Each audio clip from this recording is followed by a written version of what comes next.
Good morning, friends.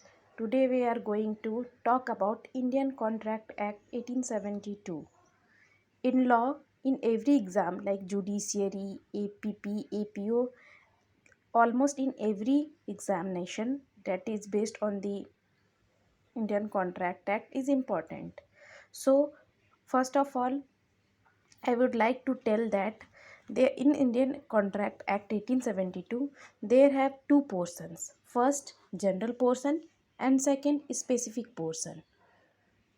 General portion content section 1 to 75 and is specific 124 to 237. Now, in general, that is section 1 to 75. These are the principle applicable in any kind of contract, that is specific contract dealing with specific transaction, give a name. This is why it is called specific contract.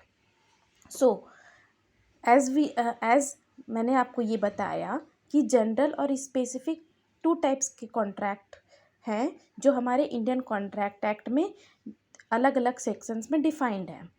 तो हम section 1 to 75 को बोलते हैं कि वो section हमारा general contract से deal करता है and other section that is section 124 to 237 हमारा स्पेसिफिक कॉन्ट्रैक्ट से डील करता है।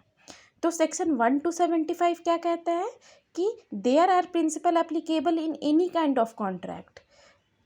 तो इट मीन्स कि जितना भी जनरल कॉन्ट्रैक्ट होता है, जैसे कि हम और आप, हम दोनों अगर किसी भी स्पेसिफिक चीज़ से रिलेटेड अगर कॉन्ट्रैक्ट करते हैं तो वहाँ पे ये जो जनरल कॉन्ट्रैक्ट की जो सेक्शंस है वो अप्लाइड होते हैं। स्पेसिफिक कॉन्ट्रैक्ट है वो डील करते हैं कि स्पेसिफिक ट्रांजेक्शन्स अगर होता है उसमें हम स्पेसिफिक कॉन्ट्रैक्ट को हम लोग डील करते हैं जिसका जितना भी प्रोविजंस है वो हमारा सेक्शन 124 to 237 डिफाइंड है, इसलिए हम लोग इसको स्पेसिफिक कॉन्ट्रैक्ट कहते हैं। तो फ्रेंड्स, आज हमें ये क्लियर हुआ कि हमारा जो इंडियन कॉन्ट्रैक्ट एक्ट 1872 है वो बेसिकली दो पोर्शन में डिवाइडेड है। फर्स्ट पोर्शन जो है वो है जनरल पोर्शन एंड सेकेंड है जो वो स्पेसिफिक।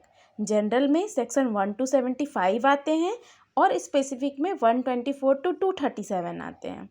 अब जनरल जो है जितने टाइप्स के भी कॉन्ट्रैक्ट होते हैं उनमें अप्लीकेबल होता है और जो स्पेसिफिक कॉन्ट्रैक्ट है वो हमारे एक स्पेसिफिक ट्रांजेक्शन्स में अप्लाई होता है।